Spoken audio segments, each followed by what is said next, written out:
तो प्यारे बच्चों, आज हम 8वीं क्लास की भारत की खोज का पहला पाठ अहमदनगर का किला पढ़ने जा रहे हैं।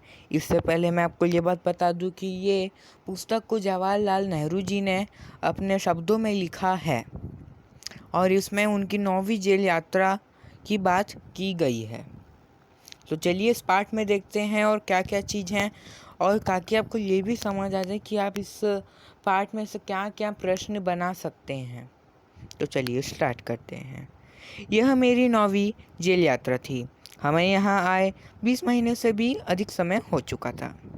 जब हम यहाँ पहुँचे तो अंधियारे आकाश में झिलमिलाते दूध के चांद ने हमारा स्वागत किया। शुक्ल पक्ष शुरू हो चुका था। तब से हर बार जब नया चांद उगता है तो जैसे मुझे याद दिला जाता है कि मेरे कारावास का 1 महीना और बीत गया। चांद मेरे बंदी जीवन का स्याही सहज कर रहा है। वही मुझे इस बात की याद दिलाता है कि अंधेरे के बाद उजाला होता है। तो इसमें बच्चों जवाहरलाल नेहरू जी ने ये बताया गया है कि वो उनकी ये जो यात्रा थी 9वीं जेल यात्रा थी, और इसमें जब उन्होंने ये लिखा तो उनको 20 महीने हो चुके थे, और जब वो इधर आए थे तो अंधियारे आकाश में झिलमिलाते दूज के चांद ने उनका स्वागत किया था।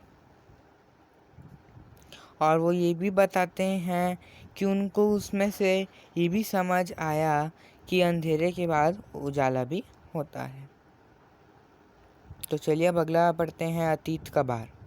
अतीत का भार। दूसरी जेलों की तरह यहाँ अहमदनगर के किले में भी मैंने बागवानी करना शुरू कर दिया। मैं रोज़ कई घंटे तपती धूप में भी फूलों के लिए क्यारियाँ बनाने में बिताने लगा। मिट्टी बहुत ख़राब थी, पथरीली और पुराने मालबे और अवशेषों में भरी हुई। क्योंकि यह इतिहास स्थल है, इसलिए अतीत में इसने कई युद्ध और राजमहलों की दुर्भिक्षियाँ देती है। यहाँ का इतिहास बहुत पुराना नहीं है। घटनाओं की दृष्टि से इसकी कोई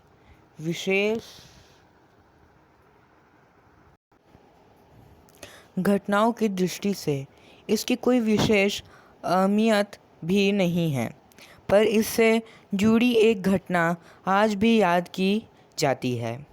यह घटना है चांद बीबी नाम की एक सुंदर महिला के साहस की कहानी, जिसने इस किले की रक्षा के लिए अकबर की शाही सेना के विरुद्ध हाथ में तलवार उठाकर अपनी सेना का नेतृत्व किया, पर अंत में उसकी हत्या उसके अपने ही एक आदमी के हाथों हुई।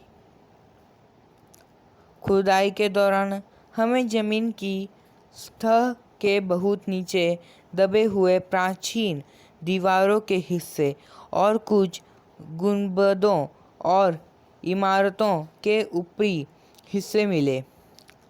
हम बहुत दूर नहीं जा सकते क्योंकि ना तो अधिकारियों से इसकी मंजूरी मिली और ना ही हमारे पास इस काम को जारी रखने के साधन थे।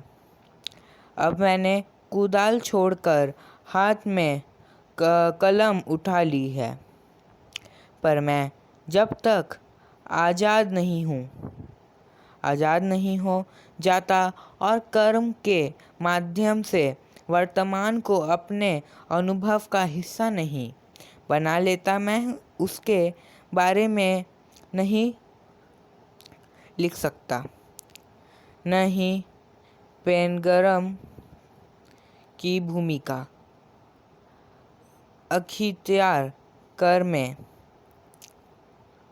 फिलहाल भविष्य के बारे में लिख सकता हूँ।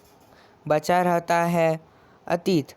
पर मैं उसके बारे में भी किसी इतिहासकार या विद्वान की तरह विद्वत्पूर्ण शैली में नहीं लिख सकता।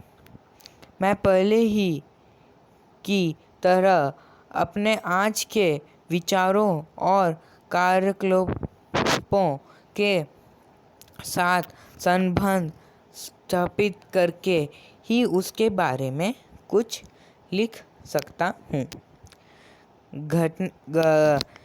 घेटे ने एक बार कहा था कि इस तरह का इतिहास लेखन अतीत के भारी बोझ में एक सीमा तक राहत दिलाता है। अतीत का दबाव भला हो या बुरा, दोनों तरह अभिभूत करता है। कभी कभी यह दबाव दम घोंटू होता है, खास तौर पर उन लोगों के लिए जिनकी जुड़े बहुत पुरानी सभ्यताओं से होती है, मसलन भारत और चीन की सभ्यताएं। आखिर मेरी विरासत क्या है? मैं किन बातों का उत्तराधिकारी हूँ? क्या उन सब का जिसे मानवता ने दसियों हजारों साल के दौरान हासिल किया, उसकी विज्ञान के उल्लास का, उसकी प्राज्यों की दुखद यंत्रणा का, मानव के उन हैरत अंग्रेज साहसिक कार्य का जिन शुरुआत युगों पहले हुए और जो अब भी जारी है और हमें आकर्षित करती है। मैं इस सब का वारिस हूँ, साथ ही उस सब का भी जिसमें पूरी मानव जाति की साझेदारी है। हम भारतवासियों की विरासत में एक खास बात है जो अनोखी नहीं है, क्योंकि कोई व्यक्ति औरों से एकदम अलग नहीं होता। अलबत्त एक बात हम लोगों पर विशेष रूप से लागू होती है, जो हमारे रक्त मांस और अस्तित्व में समझाई है। इसी विशेषता से हमारा वर्तमान शुरू बना है और हमारा भावी रूप बनेगा। इसी विशिष्ट विरासत का विचार और वर्तमान पर इसे लागू करने की बात एक लंबे अरसे से मेरे मन में घर ली है। मैं इसी के बारे में लिखना चाहता हूँ। विषय की कठिनाई और जटिलता मुझे भयभीत करती है। मुझे लगता है कि मैं सतही तौर पर इसका स्पर्श ही कर सकता हूँ। तो बच्चों, आज हमने इसमें पढ़ा कि जवाहरलाल नेहरू क्या करते हैं, क्या काम करते, बगीचे का काम करते हैं वो। उन्हें किस रूम में रखा जाता है? रूम नंबर 8 में। The prime minister of India during his duration in 1942 to 1945। तो बच्चों, आज हमने इतना सब कुछ पढ़ा और ये मेरा फर्स्ट चैनल था, मतलब मेरा फर्स्ट ये व्लॉग था। तो अभी इतने कोरोना वायरस के टाइम चल रहे हैं, तो मैं चाहता हूँ कि आप इस वीडियो को देखें, शेयर करें, सब्सक्राइब करें और लाइक करें और stay safe, stay at home.